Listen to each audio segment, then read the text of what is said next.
ప్రేక్షకులందరికీ నమస్కారం. ప్రస్తుతం మన స్టూడియోలో ప్రముఖ ఆధ్యాత్మికవేత్త శ్రీచక్ర ఉపాసకులు మణికంఠ శర్మ గారు మనతో ఉన్నారు. గురువుగారితో మాట్లాడదాం. నమస్కారం గురుగారు. పరమేశ్వరార్పణమస్తు. గురుగారు, జూన్ మాసంలో వృషభ రాశి వారి పరిస్థితి ఏ విధంగా ఉండబోతుంది? ఓవరాల్కి నెలంతా ఎలాంటి జాగ్రత్తలు, ఎలాంటి రెమెడీస్ వీళ్ళు పాటించాలి? వృషభ రాశి వారు ముందుగా కృత్తికా నక్షత్రం 2, 3, 4 పాదాలు, అదేవిధంగా రోహిణీ నక్షత్రం 4 పాదాలు, మృగశిర నక్షత్ర 1, 2 పాదాల వారు వృషభంలోకి విచ్చేస్తారు. వృషభ రాశి వారు ఎంత పని చేస్తున్నా కూడా తమ శ్రమకు తగ్గ ఫలితం లభించక ఇబ్బందులు పడుతూ, అరే నా జీవితం అంతా ఇలాగే ఉంటుందా, నాకంటూ భగవంతుడు ఒక అవకాశం కూడా ఇవ్వలేకపోతాడా ఏమిటి అని ఆశాజనకంగా చూసేటువంటి వ్యవస్థ నడుస్తూ ఉంటుంది. మంచి రోజుల కోసం ఎదురు చూస్తూ ఉంటారు వీళ్ళు. బేసిక్గా మంచి రోజులు, మంచి అవకాశం అనేది ఒక్కసారి వస్తూ ఉంటుంది. ఆ అవకాశం వీళ్ళకి గుర్తించడమే సమస్యగా ఉంటుంది. పక్క వాళ్ళు గుర్తించి వీళ్ళకి చెప్తారు, నీకేలా వచ్చింది అనగా నాకేనా వచ్చింది, మంద కాదనుకుంటా అనేటువంటి ధోరణిలో ఉంటారు వృషభం వారు. కాబట్టి ఈ వృషభ రాశి వారు ఎవరైతే ఉన్నారో వారు కాస్త ఇబ్బందిదాయకంగా, అంటే కుటుంబంలో కలహాలు అనేటువంటివి ఏర్పడుతూ ఉంటాయి. గర్భిణీ స్త్రీలు ఎవరైతే ఉన్నారో వాళ్ళు సత్సంతాన్ని పొందుతారు. వివాహం కావాల్సిన వారికి వివాహం అనేటువంటిది ఈ నెల జరగదు. అదేవిధంగా సంతానం కోసం ఎవరైతే పాకులాడుతున్నారో వారికి వచ్చే నెల తప్ప ఈ నెలలో అవకాశం లేదు. ఎవరైతే విద్యార్థులు తమ యొక్క మంచి కాలేజీలు సీటు రావాలనుకుంటున్నారో వారికి అనుకూలమైన వాతావరణాలు ఏర్పడతాయి. చక్కగా వారి యొక్క విద్యలో ఎటువంటి ఇబ్బందులు కలగకుండా ఉంటాయి. జ్ఞాపక శక్తి పెరుగుతుంది. ఇంతకుముందు చదవని వాళ్ళు ఎవరైతే ఉన్నారో, అమ్మ నేను చదవాలి, చదివితేనే జీవితం ఉందా, ఇంత పోటీతనం ఉందా అనేటువంటి జ్ఞానాన్ని కలుగుతుంది ఈ నెలలో. ఎవరైతే విదేశాలు వెళ్ళాలనుకుంటున్నారో వారికి తమ యొక్క బంధువర్గంలో వాళ్ళే చెయ్యి ఇచ్చేటువంటి అవకాశం ఉంటుంది. ఎవరైతే విదేశాలకు వెళ్దాం అనుకుంటున్నవారో వారు జూన్ 16 తర్వాత శ్రీకారం చుట్టుకొని మంచి అవకాశాలు ఏర్పడతాయి. అదేవిధంగా వృషభ రాశిలో వారు భూ సంబంధిత వ్యవస్థలు కానీ, రియల్ ఎస్టేట్ కానీ, అదేవిధంగా ఎవరైతే స్టాక్ మార్కెట్లో కానీ మనం పెట్టుబడి పెడదాం అనుకుంటున్నారో వారు చేయకండి. ఎందుకంటే కాస్త నష్టపోయేటువంటి ధోరణి ఎక్కువ ఉంది. రూపాయి పెడితే పావలా మాత్రమే మీకు జరుగుతుంది. ఆ పెట్టుబడి పెట్టుకుని ఆశతోటే చూడాలి. ఈ నెలంతా పెడదాం, వస్తే కొండ లేకపోతే లేదు అన్నటువంటి ధోరణిలో అయితే మాత్రం పెట్టండి తప్ప ఏదో ఆశించేసి మాత్రం పెట్టద్దు. మీకు ఎదురుకుండా కనబడే దూరపు కొండలు నునుపు అనేటువంటి సామెత వర్తిస్తుంది. మిమ్మల్ని ప్రలోభ పెట్టేవాళ్ళు, మిమ్మల్ని మోసం చేసేవాళ్ళు మీ ఇంట్లోనే, మీ బంధువర్గంలోనే ఈ నెలంతా తిరుగుతుంటారు. కాబట్టి ఎవరిని నమ్మకంగా ఉండడం మంచిది. తదనంతరం ఎవరైతే భార్యాభర్తల మధ్య కీచులాట్లు ఉంటాయో వారు కాస్త జాగ్రత్తగా ఉండడం మంచిది. మిమ్మల్ని ప్రలోభ పెట్టి కాంప్రమైజ్ అనేటువంటిది చేస్తారు. ఎవ్వరు మారరు, ఈవిడ మారడు, ఆవిడ మారరు, కాంప్రమైజ్ మాత్రమే చేసి వెళ్ళిపోతారు.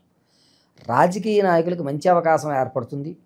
ఎవరైతే సినీ రంగంలో ఉన్నారో వారికి అంత ఆశాజనకంగా ఉండదు. సాంఘిక సాంస్కృతిక కార్యక్రమాల్లో పాల్పంచుకుంటున్నారో వారికి మంచి అవకాశాలు అనేటువంటివి ఏర్పడుతున్నాయి. అంతేకాకుండా ఈ రాశిలో ఉన్నటువంటి వారు వ్యాపారం ప్రారంభం చేద్దాం అనుకున్న వారు జూన్ 9వ తారీఖు తర్వాత నుంచి ప్రారంభం చేసుకోండి. వ్యాపారం దగ్గరికి వచ్చేసరికి ఏమిటంటే మీరు ఫాస్ట్ ఫుడ్స్ అంటే చిన్న చిన్న బల్లులు పెట్టుకుంటూ ఉంటారు సరే, ట్రక్ ఫుడ్ కోర్టు అటువంటివి లభిస్తూ ఉంటాయి. అటువంటివి చాలా బాగా ఉపయోగపడతాయి. దాంతోపాటుగా వస్త్రాలకు సంబంధించిన దాంట్లో శ్రీకారం చుట్టుకోండి. మంచి వ్యవస్థ నడుస్తూ ఉంటుంది. ఆడవారికి సంబంధించి సౌందర్యమైన ప్రొడక్ట్స్ ఏవైతే అమ్మగలుగుతారో మీకు మాత్రం అద్భుతమైన అవకాశాలు కలుగుతూ ఉంటాయి. ఓకే. ఇక కుటుంబంలో మనం ఎంత చెప్పినా కూడా మన మాటకు విలువ లేకపోవడం వల్ల మనమేదో తప్పు చేస్తున్నాం అనేటువంటి దాంతో మనల్ని బ్లేమ్ చేసేటువంటి అవకాశం కలుగుతుంది వృషభ రాశి వారికి. ఎంతసేపటికి ఎంత న్యాయం చెప్పండి, ఎంత ధర్మంగా ఉండండి, మీదే తప్పు అనేటువంటి వ్యవస్థ నడుస్తుంది. శరీరంలో మాత్రం ఎముకలకు సంబంధించిన చాలా జాగ్రత్తగా ఉండాలి. వాహనాల మీద ప్రయాణం చేసేటప్పుడు సెల్ఫ్ డ్రైవ్ అనేది చాలా ఇంపార్టెంట్. వేరే వాళ్ళని నమ్ముకుని మాత్రం మీరు ఎక్కద్దు.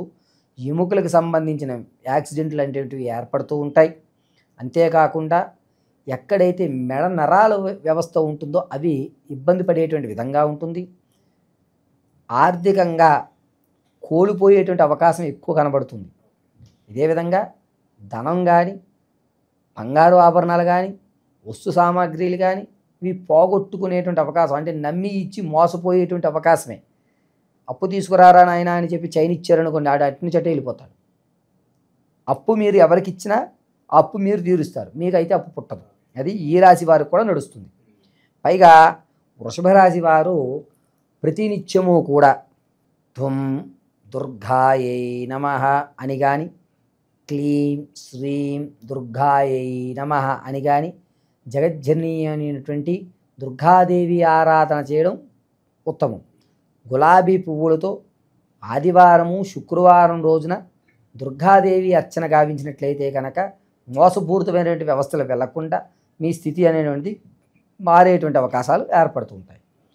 ఒకవేళ ఈ ఆరాధన చేయలేకపోతున్నాం గురువుగారు, ఏమి చెయ్యాలి అనేటువంటి వారు ప్రతినిత్యము వేరుశనగ గింజలు తీసుకుని ఆ వేరుశనగ గింజలు మిక్సీ పట్టి అందులో బెల్లం ముక్కలు తురిమి అవి రెండూ కలుపుకొని ఏదన్నా చుట్టూ మొదట్లో వేయడం అనేది చాలా శ్రేష్టం. ఏ రోజుకి ఆ రోజు వేరుశనగ గింజలు మిక్సీ పెట్టుకోవాల్సిందే, ఒకసారి పట్టుకుని డబ్బాలో పెట్టుకోవడం పనికిరాదు. వృషభరాశి వారు తమ యొక్క స్థానాన్ని ఉన్నతంగా ఏర్పరచుకోవాలి అంటే ఏదన్నా అమ్మవారి దేవాలయంలో అమ్మవారి నమస్కారం చేసుకుని గులాబీలతో అర్చన అనేటువంటిదే ప్రాధాన్యంగా నడుస్తూ ఉంటుంది. ఇక ఎవరైతే శత్రువులు ఉంటారో వారు మీ మీద ఇంకాస్త మీ మీద దుష్ప్రచారం చేసి మీ మీద లేనిపోనివి చెప్పి మన ఇమేజ్ పాడు చేయాలని చూస్తుంటారు. దింపేటువంటి అవకాశమే నడుస్తుంది. ఎంతసేపటికి మీ మీదే దృష్టి ఉంటుంది, వేరే పని ఉండదు వాడికి, మీరే టార్గెట్, ఇక మీ మీదే ఉంటారు వాళ్ళు. కాబట్టి చాలా జాగ్రత్తగా మాత్రం ఉండండి. ఈ నెలంతా కూడా దుర్గాదేవి ఆరాధన చేయడం వృషభ రాశి వారికి చాలా మంచిది. ప్రయాణాలు చాలా జాగ్రత్తగా సెల్ఫ్ డ్రైవ్ అయితే చూసుకోండి, అంతే తప్ప వేరే వాళ్ళ మీద నమ్మకం పెట్టద్దు. మీ స్థితిని మార్చుకోండి. ఓవరాల్గా ఈ జూన్ నెలలో వృషభ రాశి వారికి ఏ విధంగా ఉండబోతుంది, ఎలాంటి రెమెడీస్ చేసుకోవాలి, చాలా బాగా వివరించారు గురుగారు. ధన్యవాదాలు. పరమేశ్వరార్పణమస్తు.